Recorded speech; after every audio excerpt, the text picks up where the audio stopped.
यदि आपके ऊपर या आपके परिवार में किसी के ऊपर अचानक से मारण प्रयोग कर दिया गया, जिस शक्ति को भेजा गया है उस शक्ति को उसकी उम्मीदों से कहीं ज़्यादा भोग प्रसाद दे दिया गया और अचानक से वो शक्ति आपके यहाँ आपके परिवार के किसी भी व्यक्ति पर आ कर के सवारी ले कर के ये बोलती है कि मैं ये हूँ, मेरा नाम ये है और मैं इसको लेने के लिए आई हूँ, अर्थात इसको मार देने के लिए आई हूँ।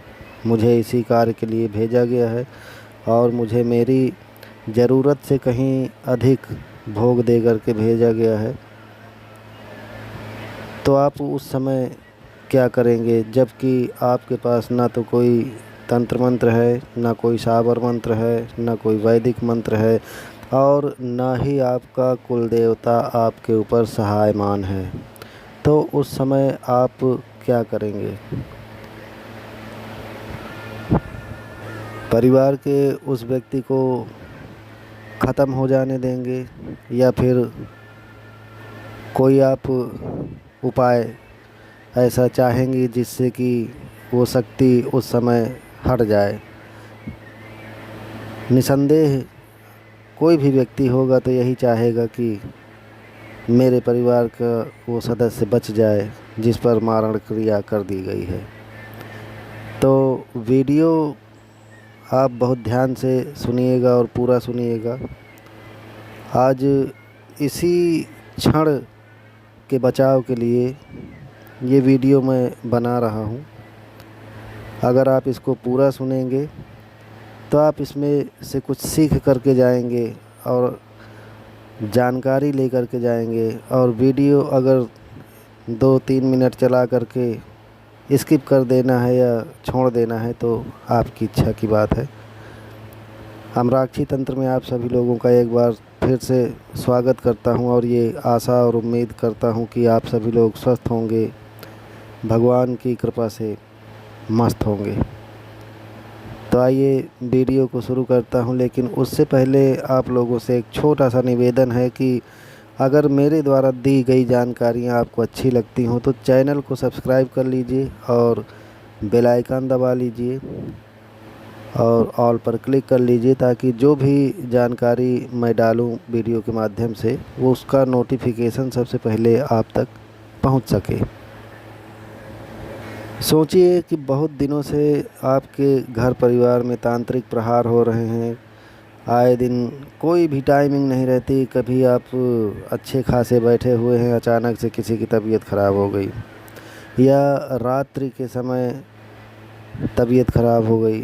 खासकर शमशानी क्रियाएं और ये तंत्र मंत्र जादू टोने जो है रात के टाइम पे ज़्यादा प्रबल होते हैं और शक्तिशाली होते हैं और तंत्र मंत्र करने वाले ज़्यादातर रात्रि में ही ज़्यादातर ये सब क्रियाएं करके भेजते हैं। खासकर जब आपके आराम करने का टाइम होता है, सोने का टाइम होता है, उस वक्त सबसे ज़्यादा। तो सोचिए कि रात्रि के 10 बज रहे हों और आप बढ़िया बैठे हों अपने घर में और अचानक से किसी की तबीयत ख़राब होती है, शरीर झूमने लगता है और अचानक से सवारी आ जाती है। ऐसे में आदमी बिल्कुल भौचक्का सा रह जाता है कि अरे अरे ये क्या हो रहा है, अरे ये क्या होने लगा। फिर आप उस सवारी से पूछते हैं कि आप कौन हैं, तो अचानक से अट्टहास करती हुई वो सवारी या क्रोध में आंखें लाल किए हुए वो सवारी आपसे बात करना शुरू करती है और आते ही साथ ये बोल देती है कि मैं इसको लेने के लिए आई हूँ या आया हूँ। मुझे मेरी ज़रूरत से बहुत ज़्यादा भोग प्रसाद मिला है, दे करके भेजा गया है और इसको लेने के लिए भेजा गया है, अर्थात मारण करने के लिए। और वो वेग उस समय इतना ज़्यादा रहता है कि आप उसका वेग जब देखेंगे तो आंखें लाल क्रोध से भरी हुई। तो उस समय भय का माहौल पूरा घर में समा जाता है। तो उस समय आपको क्या करना है, उसी बचाव के लिए ये वीडियो बना रहा हूँ, आप इसको समझिए। आपके पास ना तो तंत्र है ना मंत्र है, कुल देवी देवताओं की शक्ति भी आपके साथ नहीं है, या कुल देवी देवता को आप जानते ही नहीं हैं। तो उस समय आपको सिर्फ एक ही काम करना है कि उस शक्ति से ये बोलना है, यदि देव है या पिशाच है या जिन्न है, खबीज है, जो भी कुछ है, तो उससे आपको ये बोलना है कि हे प्रभु। हालांकि आप जानते हैं कि ये पिशाच है या जिन्न है, प्रभु नहीं है, लेकिन फिर भी आपको सिर्फ यही बोलना है कि हे प्रभु, हम नहीं जानते हैं, या आप हो सके तो आप बताइए अपना परिचय। तो कई बार शक्तियाँ अपना परिचय नहीं बताती हैं, तो उसको प्रेशर नहीं डालना है। अगर वो कहती मैं नहीं बताऊंगा कि मैं कौन हूँ, ठीक है, कोई बात नहीं प्रभु, हम असहाय हैं, हम निर्दोष हैं, हमारे पास ना तो कोई शक्ति है ना तो कुछ है। बस यदि आप आए हैं तो आप भी हमारे लिए भगवान के समान ही हैं, और हम नहीं जानते हैं कि आप देव हैं कि दानव हैं, देवी हैं कि राक्षसी हैं।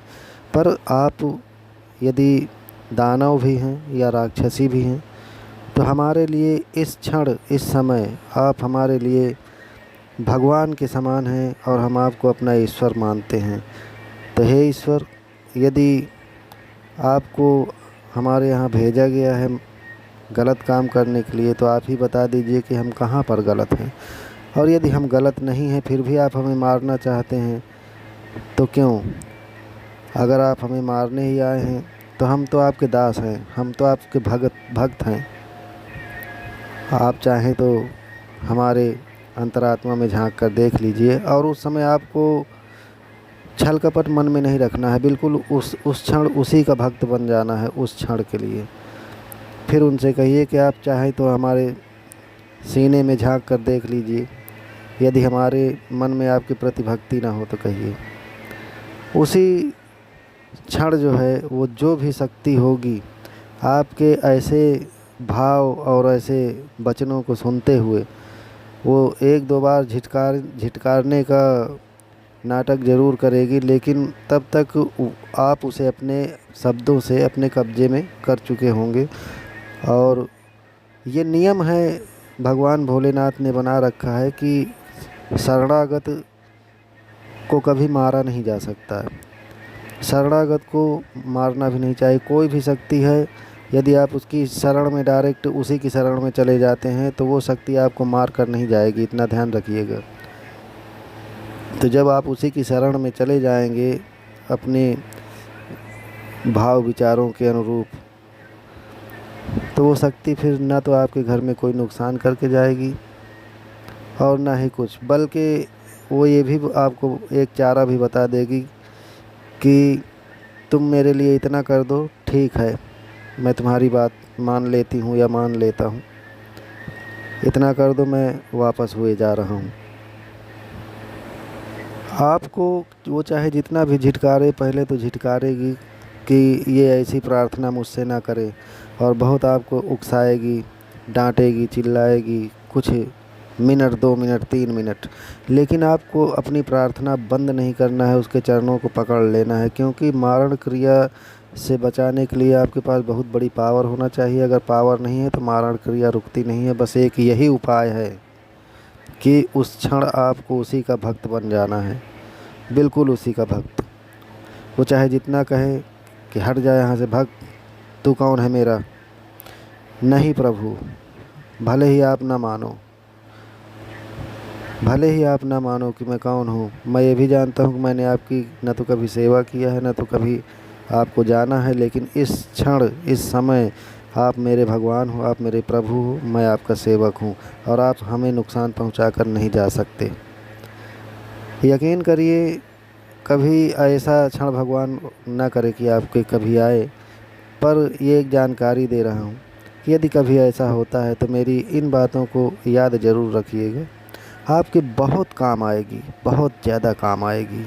आप कभी याद करेंगे मुझे तो वहीं से मारण क्रिया जो है आप फेल कर देंगे और उसको मजबूरन जो है वापस जाना पड़ेगा। हो सकता है फिर से वो आधे घंटे में, आधे घंटे के अंदर अंदर वो तांत्रिक फिर से आपके ऊपर पलटवार करे। फिर से आपको यही प्रक्रिया करनी है और इस बार आपको और दुगने भावना के साथ करनी है। फिर वो लौट जाएगी। फिर तीसरी बार करेगा, फिर वही प्रक्रिया करिए बढ़ चढ़ के, फिर लौट जाएगी। फिर वो तांत्रिक खुद परेशान होकर के फिर बंद कर देगा उस दिन, फिर मारण क्रिया नहीं करेगा। मेरे कहने का मतलब ये है कि फिर कभी नहीं करेगा ऐसा नहीं है, करेगा, पर उस दिन वो परेशान हो जाएगा कि आखिर वापस कैसे आ जा रही है मेरी शक्ति। और वो शक्ति क्या करती है वहाँ जा कर के, वो शक्ति कोई ना कोई ऐसा बहाना बना करके बता देती है उस तांत्रिक को कि ऐसे हो गया कि क्या हो गया जिसकी वजह से मैं लौट आ रही हूँ। कुछ भी बहाना बना करके उस तांत्रिक को ही मूड को चेंज कर देती है और फिर आप इस तरह से जो है मारण क्रिया से बच जाते हैं। तो आशा करता हूँ कि ये जानकारी आप लोगों को पसंद आई होगी। एक पुनः निवेदन करूँगा, अगर अभी तक चैनल को सब्सक्राइब नहीं किए हैं तो चैनल को सब्सक्राइब कर लीजिए, बेल आइकन दबा लीजिए, ऑल पर क्लिक कर लीजिए ताकि जो भी जानकारी मैं डालूँ वो आप तक सबसे पहले पहुँचे। मिलते हैं अगली जानकारी के साथ, तब तक के लिए जय माता की, जय भोलेनाथ की। भगवान आपकी सदा रक्षा करे, आप सदा तंत्र मंत्रों से बचे रहें, कभी आप पर कोई आँच ना आए।